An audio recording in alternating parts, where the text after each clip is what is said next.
And I'm Mark from Lighthouse Hockey. Keith. And I'm Keith from Lighthouse Hockey. How's everybody doing today? And hopefully you enjoy. If you're somehow listening to this broadcast, it's our first trial, so going to give us a little bit of break.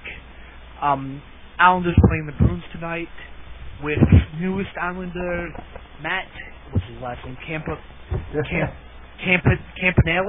Campanelli.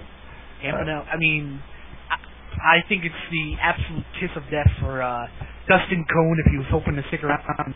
The Islanders signed somebody from the University of New Hampshire, which is where Blake Kessel's been playing for the last 3 seasons.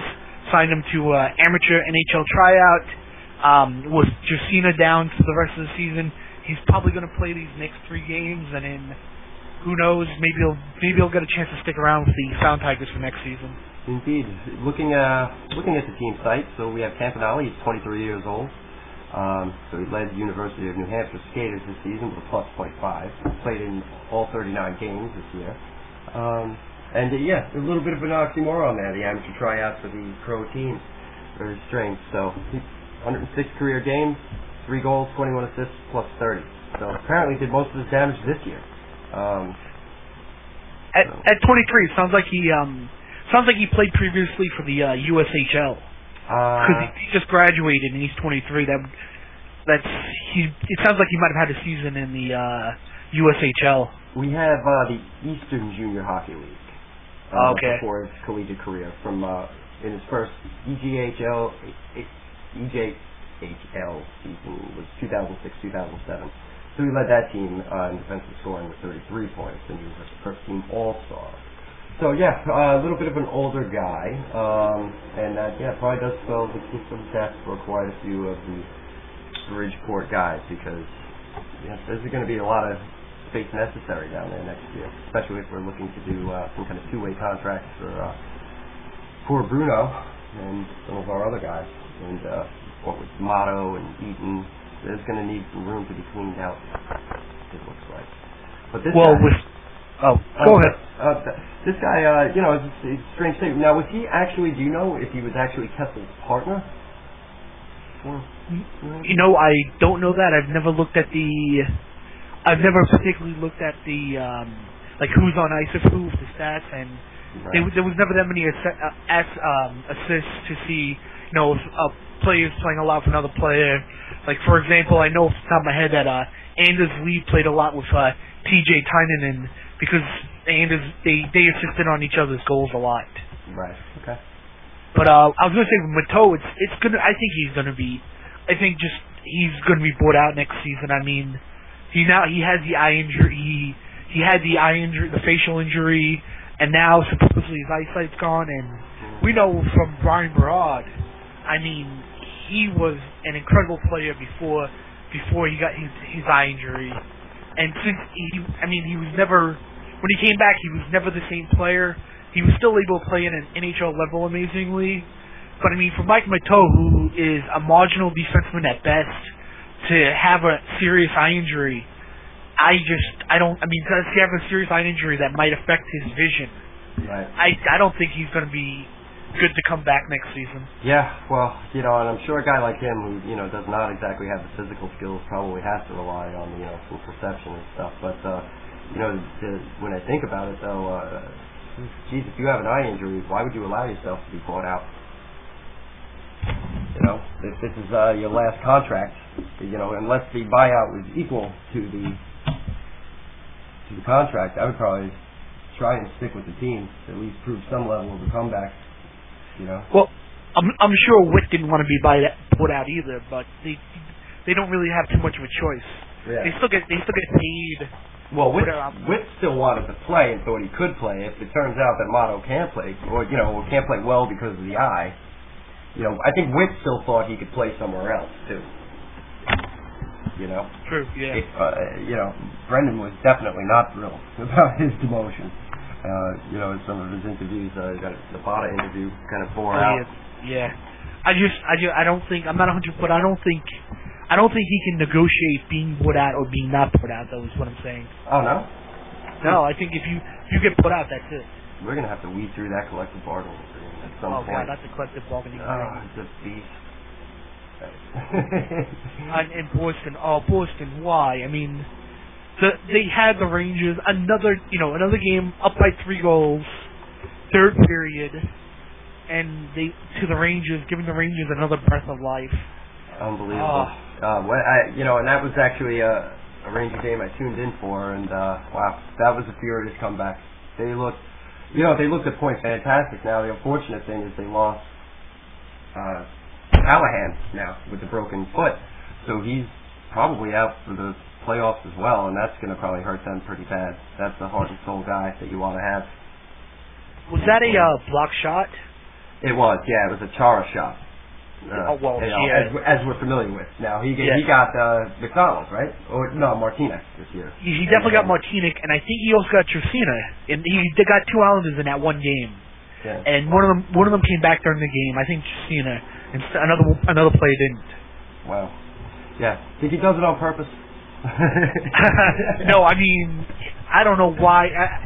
After they blocked the first Shaw shot, I don't know why they were still trying to block his shots. I mean, they were still playing for the season, but oh my God, you have to be. Did you not watch the All-Star game? You have to be insane to be blocking his shots. But I bring it up that it was the foot on a blocked shot because we've been hearing that all season where players get injured, foot injuries from blocking a shot. Yep. And I don't know. It sounds like something they need to do. They need to change something with the skates. Because I don't know how much you can do.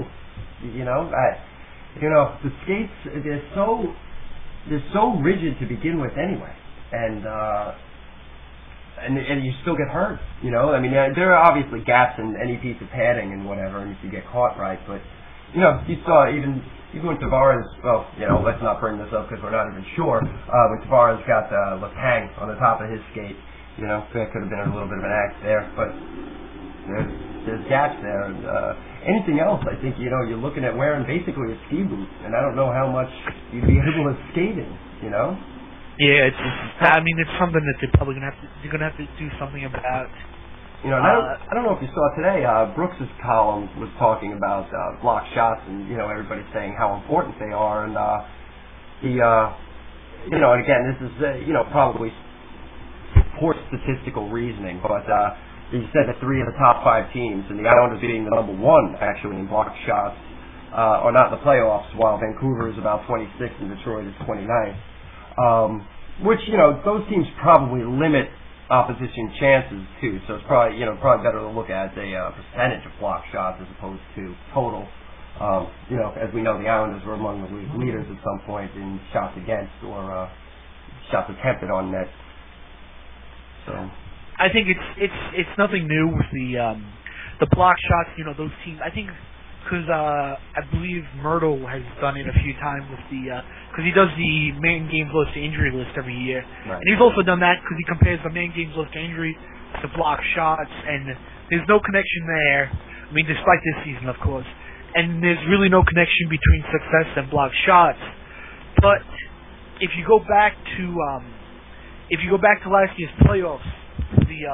With the Flyers and the Devils, Board Street Hockey actually took, and if you go to NHL Center, if you go to the NHL live view of the games, you can see where every shot was taken from. Yeah. And I've compiled it a few different times to see, you can compile if you take the image and then just compile a bunch of them on top of one another, you can see where for a series of games the shots were being taken from. And if you go back and you look at the Devils versus Flyers series last year, you can actually see that almost all the shots came from the outside of high-scoring percentage areas. Right. Because the Flyers were just using their body so much, especially down low, to block shots. Right. Or at least getting those lanes and force guys to the outside. Yep. And I think it's exactly as you said, where some teams are probably spending more time. Some teams, especially like Detroit, are spending more time in the offensive zone anyway, that they don't have to block shots. Right. And actually, Brooks did indicate that yes, instead of blocking them, possess them. And, that would be a wonderful idea if we could ever establish the zones for more than a minute at a time. Yeah, easier said than done, Larry. Yeah. But and teams like the Rangers, that have a young forward core. are probably going to rely on some of the more, their strength really. Their strength is their goaltending and their D guys at this point. Not that I watch enough games to really say that, but of course you can pick up Lundqvist. Yeah, it's kind of hard not to pick up that Lundqvist. As much as it pains me to say. Oh, yeah. Well, hey, you know what I said the other day though? The Rangers, they're always 5 years behind everybody else. They're always getting the best players when they're 5 years too old. And now the big thing in the NHL isn't great goaltending. Well, for right now, the big thing in the NHL isn't great goaltenders. It's having a goaltender who's good enough to get you to the playoffs, and then hoping he gets hot in time for the playoffs. Yeah. Or insanely good defense. Yeah. And and Lundqvist is exactly he's been hot for a month and a half now, right? I mean, up to 11 shutouts on the season. He's been good. He's been good, and for him to not be involved in the Vezina discussion is. I'm sure he to some degree is, but I think everybody's still probably looking at Thomas. Yeah, Thomas just came out of nowhere again. It's just too crazy. Yeah, wire to wire this year. And their backup there, who's the backup? Reen. They still have Reen. No, that's Tuukka Rask. No, wait. Tuukka Rask, right? From Boston. Oh, right, yeah, Tuukka Rask. That's it was something with an R. Yeah, Reen. Yeah, I get them confused. The confusing Finnish rookies, or the second-year guys. Yeah, Rene is Nashville's goaltender. Yeah, it was funny because before the season, people were mentioning the Islanders possibly trading for Tim Thomas, just for insurance, for something, because now, some of us had hope for Nathan Lawson, some of us didn't, but a lot of people didn't have any hope for him whatsoever. I mean, I thought he might make a decent backup, but I was wrong. But I was like, well, what's the worst that happens? I mean, we could always trade for Tim Thomas with that insane contract and his struggles last year. The Bruins will probably be giving him up for almost nothing, and now forget about it.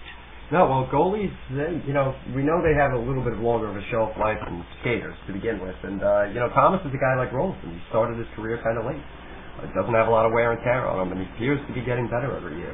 It's a terrible problem to have over in Boston. And with Rask is very young, I believe. I believe he's only in his early 20s. Yeah, he's younger. So they're set up for a good long time there. The only problem over there will be is, if one guy wants more playing time than the other. And, but hey, when you're dealing from a position of strength and you can make a trade, it's going to improve your team. Okay, send him somewhere else, Basically, the Devils old from the 90s and the early 2000s when they were always trading away their backup goalies, and they got something in exchange for Corey Schwab of all people, so you can't complain when you have them. Oh no, absolutely not. And I don't remember the package they got for Clemenson, but Clemenson was supposed to be Clemenson. Starter, right? Clemenson was a free agent. Oh, he was. Oh, that's right. Okay. Yeah, because remember people were saying, people were insane, and they said although he's having a good season this year for the Panthers. I thought people were insane who wanted to bring him in because he was one of the goalies. There were a lot of goalies when we signed Wilson. It was him. It was Biron. It was Javi Bulin. There were a lot of goaltenders. Anderson that year too. Well, Nabokov that year too, right? That's where he originally priced himself out of the market. Nabokov was last year. This is the year before last. Oh, okay. Yeah. What was it? You know what I was going to say about equipment? Did you hear about the Lightning with Yzerman wants them all to wear visors next year? I did hear that. I don't know. Now, the things I saw weren't so much that he wanted them to wear, but he was going to encourage them to talk about it, which I guess is a nice way of saying I'd like you to wear it. Your GM encourages you to wear a visor. Yeah, I encourage you to score a lot and play your ass off. Otherwise, there may be problems. But yeah, look, I don't know. All these guys, they start out playing with cages, right? I don't know about Canada, but here in the USA, every kid who plays roller hockey or ice hockey is wearing a full cage until they're 17 years old at a minimum. And they have to wear them in juniors, right? So, why take the damn thing? I'm surprised some guys don't play with cages anyway. After a while, everybody's going to get used to it. And really, if you go the route of mandating them, everybody's on the same plane. I mean, to some degree, it takes away the facial, visual recognition of players, I guess, but it doesn't seem like a bad idea to me. But those visors, too, weren't they recently saying that sometimes the visors can help to cause concussions because of the way they push on the face on certain hits? I didn't read that at all, but I would be surprised if because it would just be, the visor would just be, the visor is just attached to the helmet, so it would have to be the way that, it would have to be include how the helmet is hitting the face. I don't see how the visor could be pushing on the head any worse or any better than if it was just the helmet getting the hit. Right. Well, and I guess, if you break it down to where these injuries occur, or why do you need a visor? All right, randomly guys are getting hit in the face with a puck, but that seems to be the least of it, right? From your perspective, do you have a different perspective? For me, we've seen guys get hit in the face where a visor, I'm not sure, would necessarily help. Like with Newsy this year, for instance, or when he was playing with Montreal, took one in the cheek. Visor's not going to do much. But I think what you're looking at, for the most part, is that, again, guys are getting his sticks up all the time on hits. All the time. And I forget who it was that was doing, I think it was, might have been Keith Jones, to tell you the truth. It was definitely one of the Versus crew that was looking at hits where guys' hands are, and their sticks are above their head, and their hands are almost even with their face. And, and they're making contact at points with the player, with the opposing player, with the stick, because they're up in the air. It's just, he was basically saying that, if you judge by the sticks, the hands are too high. They shouldn't be there. If you have a stick that's 10 feet in the air, your hands are up by somebody's face, or even with your chest, and you're hitting with that. So, sometimes point being is, if you start policing the different parts of the game that are actually wrong, these are like Band-Aids to me. It's like, all right, it's like Homer Simpson wrapping the house in the protected foam. With the visors, though, I think, if you did you see oh man, I'm the name from last Lapierre? Lapierre. Yeah, his shot last year. I think eye injuries aren't a huge, it isn't a huge part of the injuries, but the pucks that do hit you in the eye, it's going to be something severe that happens, and I think we've seen it. I don't think it's a bad idea to push for more players to wear visors. Just. Oh, did I lose you? I had a quick release button on the cage in case they get in a fight. But an ejection cage. Yeah, it's just that the injuries are so bad when they involve the eye. I can definitely see why there's a push. If I don't even know what Vinny Lecavalier or Stamkos wears for headwear at the moment. But I can imagine if they are going out there without a visor, just be scared to death the second a puck comes anywhere near their head. Well, you got so much invested. Well, and that's understandable. But let's think about this for a second. At what trajectory generally does a puck travel to hit you in the eye? It's usually coming up from underneath, and realistically, it's going to get you in the face.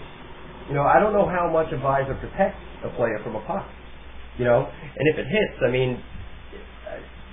like to see that. Somebody line a helmet up and take a slap shot at it and tell me that thing holds up, because I'm not certain it would.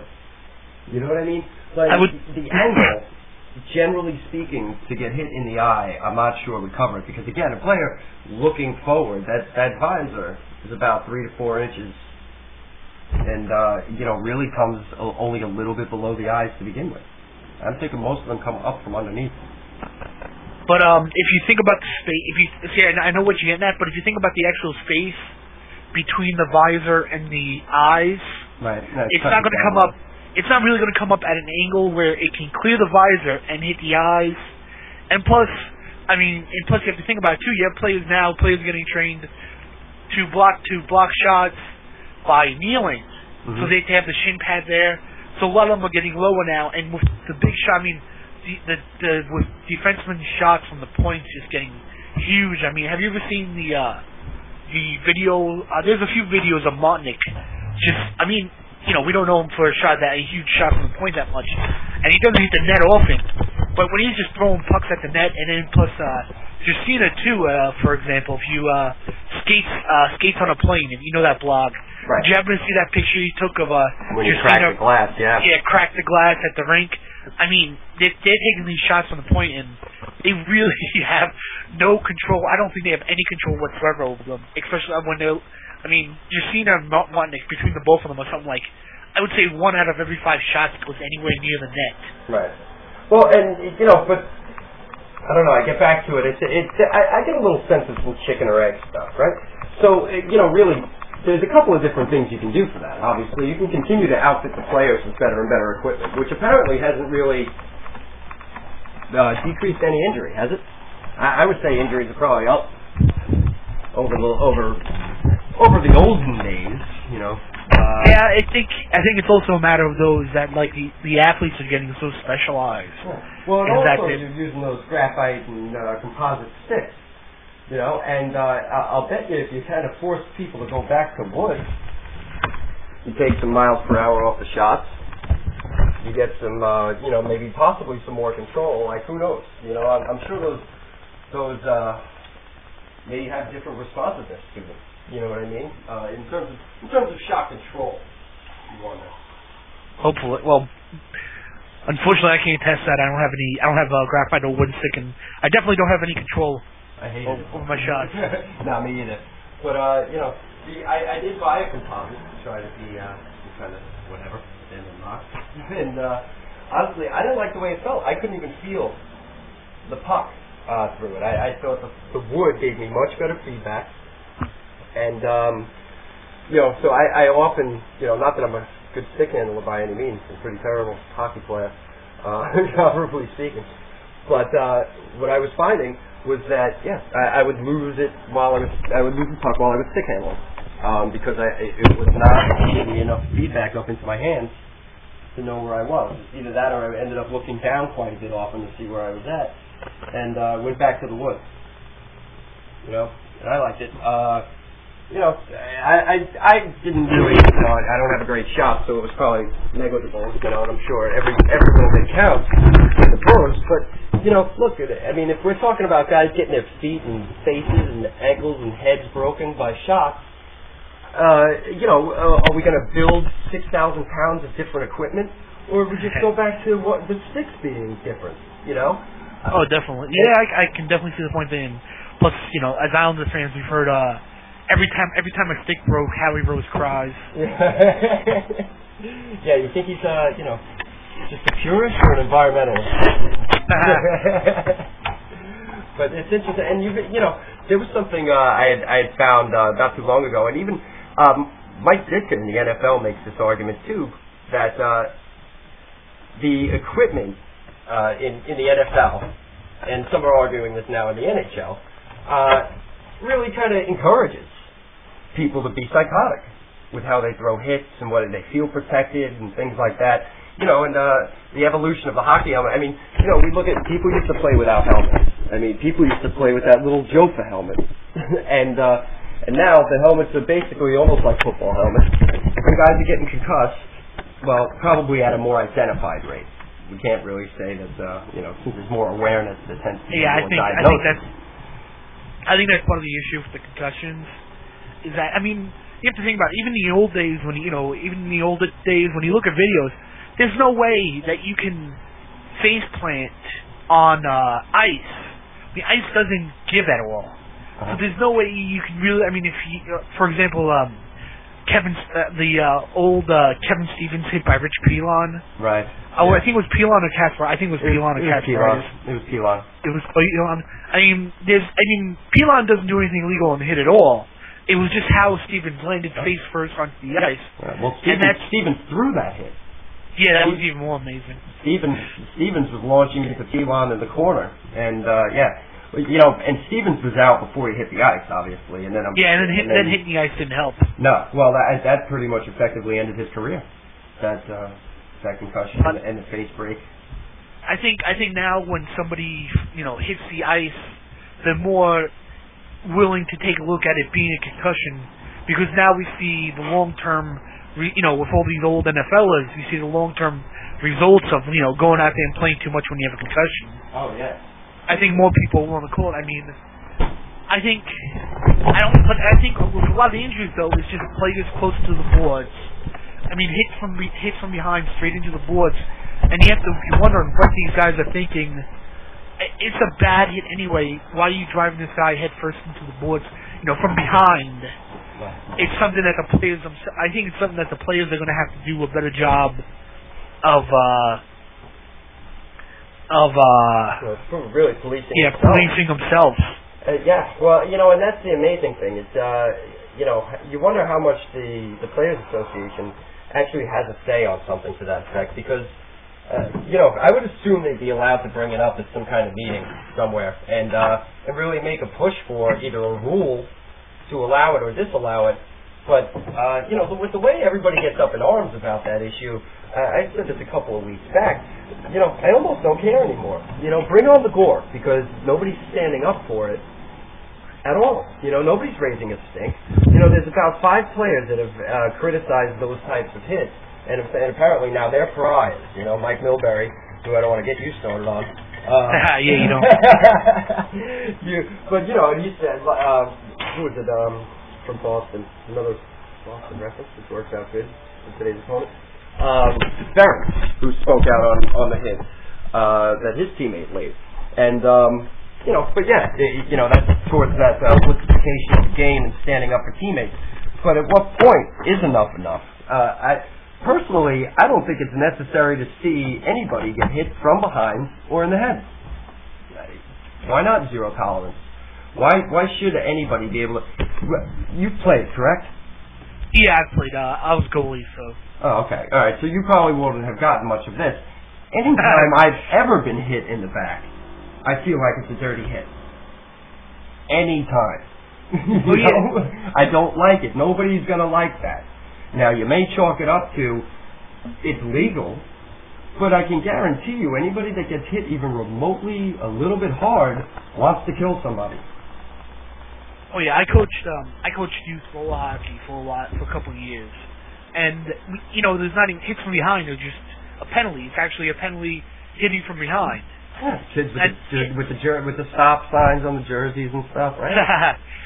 And, I totally agree. The only problem is that the NHL will never put in zero tolerance because, well, this is my personal opinion, because they would have to treat every hit the same. It would give them a guideline where they have to treat everything the same.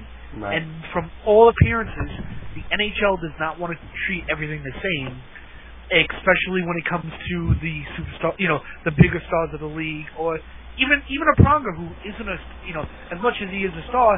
He's also infamous, for the elbows and everything else, but the league is completely unwilling to say, the league will say, oh, well, that's just Pronger being Pronger. Right. Well, yeah, there's certain people that get, a reputation for yes, exactly, Pronger being Pronger. We all know he's dirty. You shouldn't lower your head around him. Yeah. Really? That's, Keith will steal your money. Don't leave your wallet around. Yeah, that's the only reason that the league won't go to a zero tolerance policy, even if the NHLPA approved, which you never know, on a zero tolerance because of the fines. I'm not sure how that works out, but it's still players not, if let's just say they say zero tolerance, and if you do a hit from a hit to the head, there's zero tolerance, 3-game suspension automatic. Then you have the problem of is that the NHLPA might complain because these are, just because the NHLPA has to stand up for the players. Well, they're and standing up for all players. Salary. Well, and that's what I'm saying. You're standing up for all players. Why is this guy losing money any different from this guy who's concussed losing money? Oh, agreed. And that's where you get into it, and it's really a players' association issue across the board. So, who's going to advocate for the dirtbag that's, shortening up, a guy like Savard and all those guys who are probably paying some nice dues and really, helping up the pension funds and all that stuff. Those guys with long careers versus like Matt Cook missing 20 games. Now when Savard's career is cut short by 5 years, say. but Matt Cook's missing 20 games. Who cares about his money? So that's really what it's going to end up taking is the players to have that meeting. Like what, you're playing both sides of the coin. Like who are you trying to protect? You're trying to protect the whole thing as a unit, and as a union. But really, most of the league is clean. I'm pretty sure that majority would be easy to take.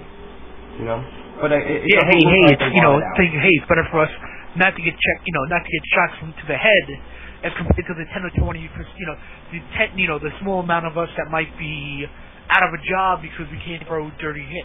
Yeah, well, absolutely, and I think that's the thing. I mean, like Pronger is occasionally dirty, often dirty, but dirty, not psychotically dirty like Cook always. But he's been suspended. He makes money. I don't think he's ever really argued too much about his suspension. But, he's one of those players that plays a hard game that makes mistakes. And I guess the same thing could be said for any number of players. But very rarely have I seen a guy injured for any long period of time by Pronger. Just losing teeth. Yeah, well, dentifrice is different. we got a little Islander face on that too. A little bit of adding to John Tavares' ugly with a little set of dentures. So mentioning Cook and everything else, coming up is the rematch, the most boring rematch ever. Yeah, this is probably gonna be terrible. You know, there's nothing that's going to happen at this game between the Islanders and the Penguins coming up. It's Friday, right? Friday and Saturday's. Yeah. It's Friday, then it's Saturday's the final game of the season, and everybody's going to be tuning in, and it's going to be less exciting than Ice Capades, and I wouldn't be surprised at all if the Penguins flat out rout the Islanders. Even the second-rate Penguins, supposedly second-rate Penguins that they're putting on the ice because they don't have Crosby and Malkin. Mm-hmm. If they can't somehow destroy this Islanders defensive core, what do they have, about 8 games of experience at this point? Yeah, Hominik's really our best defense. It's scary. I got an argument because I still think just because based on experience and just he is good to a point. Martinek's probably still a better defenseman. I can't believe he's still of everybody. He's the defenseman that's still standing. But even if you want to argue that Hominik or Hillen, who are the only two other ones, because nobody's going to argue that Gervais is the best defenseman left. Yeah. No. Even if you want to argue that Hominik or Hillen or one of our, or whichever one of those three are our best defensemen left, it's still a pretty bad. It's still pretty bad of number of who's left. If the Penguins can't, even with the second-rate team. Jordan Stahl. Not Jordan. Is it Jordan? It is Jordan. Yes. It is Jordan. Wait, is it Jordan? Jordan's the one in the Penguins? Yeah. Mm-hmm. Eric's on Carolina and Mark's on New York. Yeah. Jordan Stahl, Talbot for as good as he is. Everybody else, they still have plenty of talented guys on that team. Yeah. If they really have. Well, and even if they don't, whatever they're doing is working. They've been very, very good lately. Didn't they move? Let me just double check. I'm pretty sure they either moved ahead of or tied recently Philadelphia for first in the conference. I wouldn't be surprised if they tied Philly because Philly's been having Lavalette came out today and said it just in a press conference. Look, if it wasn't for shootouts, we'd be fine. We're getting killed on the shootouts because they haven't won there's something like 1 for 6 on the season, and they haven't won a shootout in weeks. And they just keep going to overtime on these games and not winning it. Well, yeah, double overtime will do them right then. But, I think they've lost 13 of 16 or something like that. And but like I said, about a bunch of those, even if they've lost 13 of 16, a bunch of those losses are shootout losses. So 3-4-3 in their last 10. 3-4-3 in their last 10. Pittsburgh's 1 point behind with 2 games to play each. And the Flyers play the Islanders so the Islanders could really help the Flyers. If the Islanders somehow beat the Penguins and then lose to the Flyers, that'll give the Flyers the division. They'll win the division with that. Yeah, well, what a little horrible stretch of season ending for the Islanders against Philadelphia, Pittsburgh, and Boston with 103, 102, and 99 points respectively, first, second, and third in their respective divisions. It'll be tough. It's going to be tough. 2, 3, and 4 overall in the conference. Actually, Washington's first in the league. Oh, they've been on fire, huh? Yeah, they just came back. They finally came back. I wonder if do you still have the standings, or the Capitals? Do the Capitals still have less goals than the Islanders? Yeah, one less goal, but one more game played. Well, the Capitals really are pretty low down on that list. Who's behind them in goals scored? Florida, Ottawa, Toronto, Montreal, and Jersey are the only teams ahead of them in the conference. Now, I don't normally go for tanking. You know, especially when there were people saying in December that the Islanders should take the rest of the season. I'm not usually big on tanking, but now, you know, no playoffs. There's nothing to play for, and the teams and just the defense is in disarray. Your Montoya as your star goalie. I mean, all these things are just insane about the team. I would have never believed them in the beginning of the season, but now, you know, now I'm a little bit indifferent. If they lose, we get that much closer to a lower pick. Right. I mean, we know this is a team that's good, that when it's healthy, it can win, and with average NHL goaltending, which hopefully we can get next season, should be in it all the way through the year. Right. I mean, well, we're locked into pretty much a minimum of the 5th overall.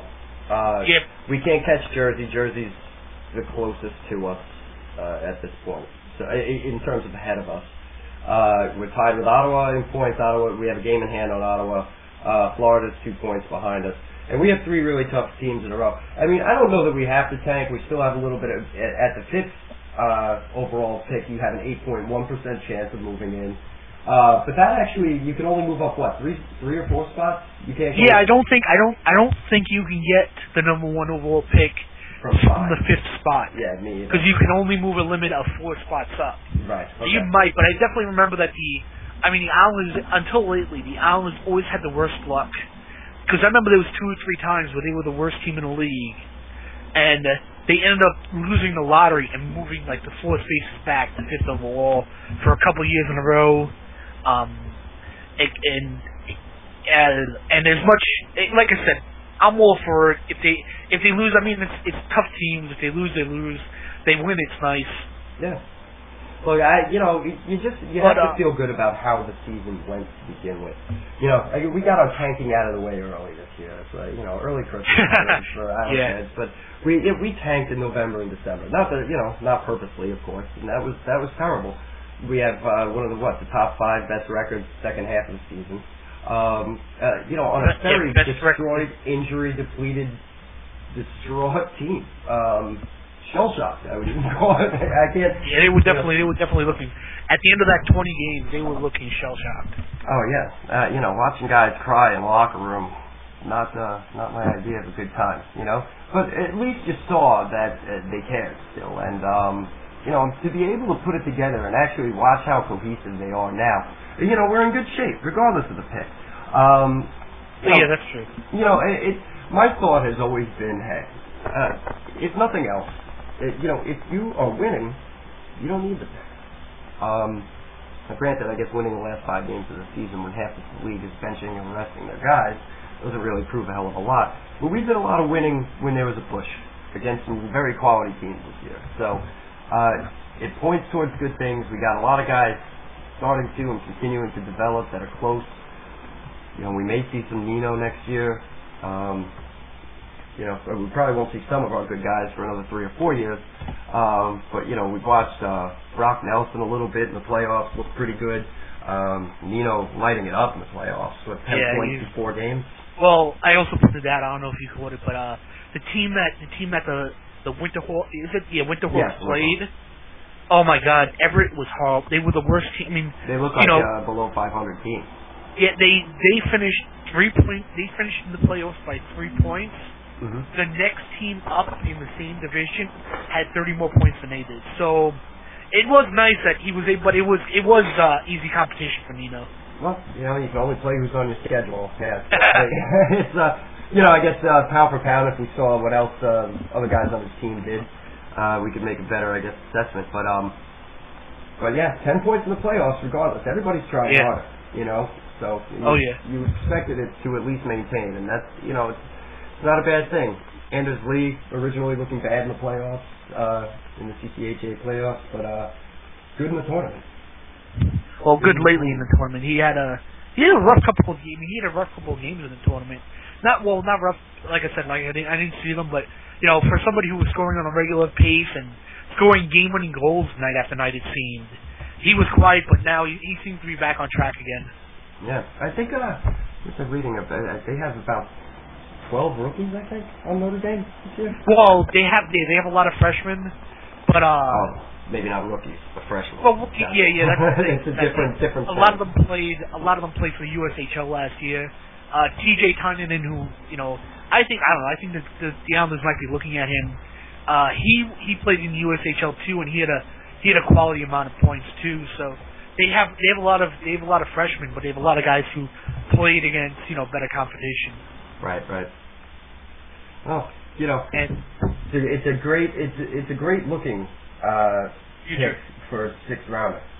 Oh, it's about all you could say, which is unfortunate that we got rid of our pick, our 6th rounder this year. Notwithstanding the play of Montoya, but apparently we do good in the 6th round. We've done pretty well with McDonald's, right? It's actually a scary amount of plays that we've, a scary amount of 6th rounders, but you know how the draft works. I'm not sure how many picks we have this year. I mean, we had a lot of picks because we traded a lot last year, so we had something like 8 picks for this draft, I think, or because we had a couple of extra picks because we played it. I think we traded a 2nd round for like 2 3rd rounders this year. There was definitely 2 trades made on draft day that I'm just not remembering. So we have another big amount of picks again. And Snow, he might always just trade for picks next year again too, for whatever it's worth. Yeah, and so far, it's always tough to tell. The Bailey thing, the moving up and down for Calvin DeHaan, the picks you got and then repackaged. But yeah, it's always an adventure with the Islanders on draft day. I mentioned this because I believe Filatov was the guy that people wanted us to get. Right. That pick. Okay, in 32 AHL games this season, or maybe it's 50, something like that. Whatever amount of games he played in the AHL this year, he had 17 points. Yeah.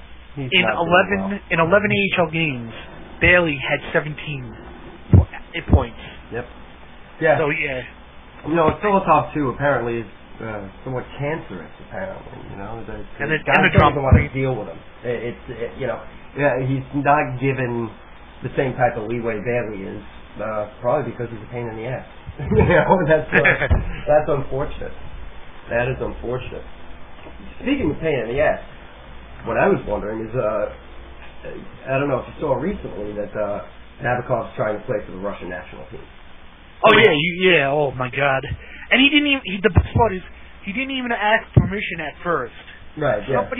Somebody brought it up in the interview because technically you can't play for the IIHF unless your professional team has allowed you to. Well, it's better to ask forgiveness than permission, from my experience. And then he complains. He complains that the Islanders aren't returning his calls. Yeah. Meanwhile, I mean, I'm sure we all remember when Goss Snow called him personally, and he hung up on Snow. So. Oh, Dimitri.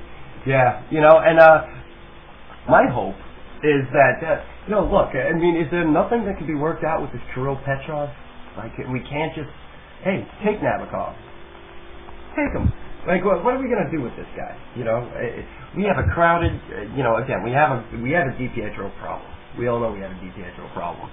But we also have a very crowded prospect pool that probably needs to be developed pretty well. Some of those guys can handle NHL minutes in the event that DP does come down with, some sort of malady. Which I don't know. Maybe next year's his year. Yeah. One of it's easy. It's easy for Nabokov. Here's how it is. Now I was all for the Islanders not tolling his contract. But I think them not allowing him to play in the World Championships is a sign that they're probably going to try to toll his contract. Oh no, it's a definite. I would think.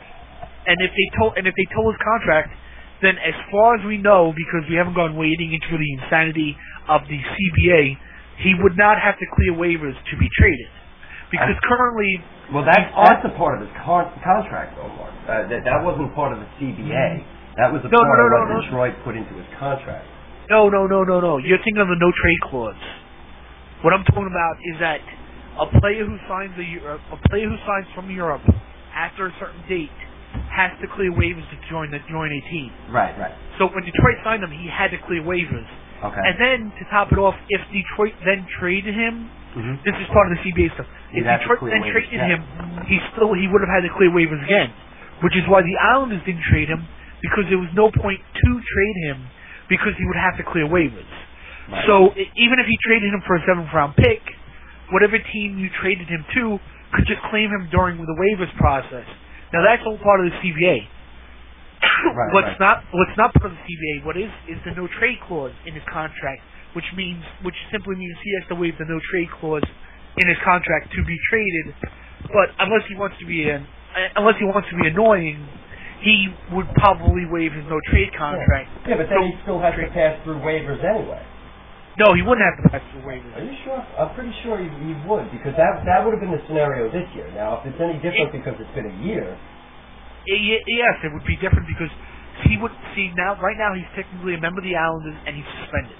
Right. So going into next year, if they told his contract and it gets approved, he would be a member of the Islanders who was suspended. So then he wouldn't count as a player coming into the league from Europe.